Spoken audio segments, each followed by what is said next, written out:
COVID-19 is no longer considered a pandemic, but that doesn't mean that variants of the virus are gone. It remains prevalent and on the minds of many people in the healthcare industry. On tonight's Eye on KELOLAND, news intern Sam Shower shares the changes that the virus caused and what providers want done to prevent its resurgence. From City of Sioux Falls news conferences to appearances in the KELOLAND studio, Dr. David Basil became a familiar face during the COVID-19 pandemic.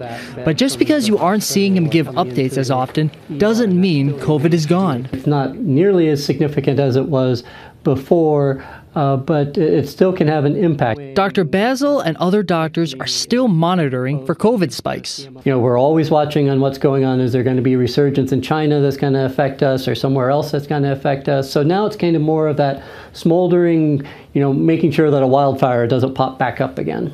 That first wildfire led to full hospital beds, and many nurses like Shay Soderlin had to be on the front lines. And then when we were at our peak, we started seeing sick patients, and sick patients that we have really never seen before, a number that we've never seen before. 3 years ago, this bed would have been filled with a COVID patient along with many other beds across the country. But the memories of the pandemic are still painful. Which one needs medications now? Which ones can wait? Which one am I concerned about? Which one do I need to talk to the doctor about?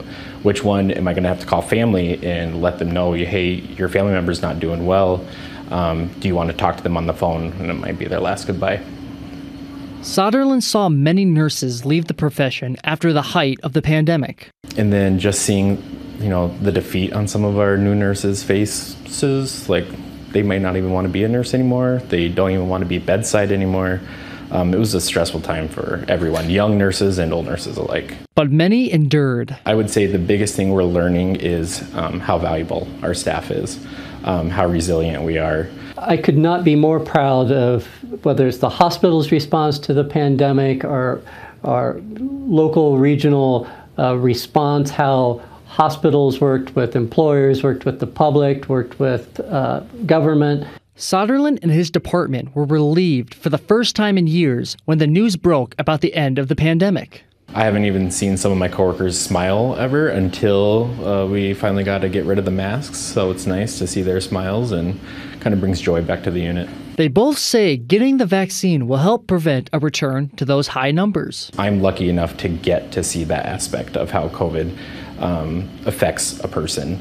Some people, they don't get to see how it negatively impacts a person. If we can turn this and potential hospitalization into a minor cold, then that's wonderful. If we can prevent the number of people that it gets spread to from single case, that's how you keep those at risk protected. And prevent a return to the difficult days of the pandemic.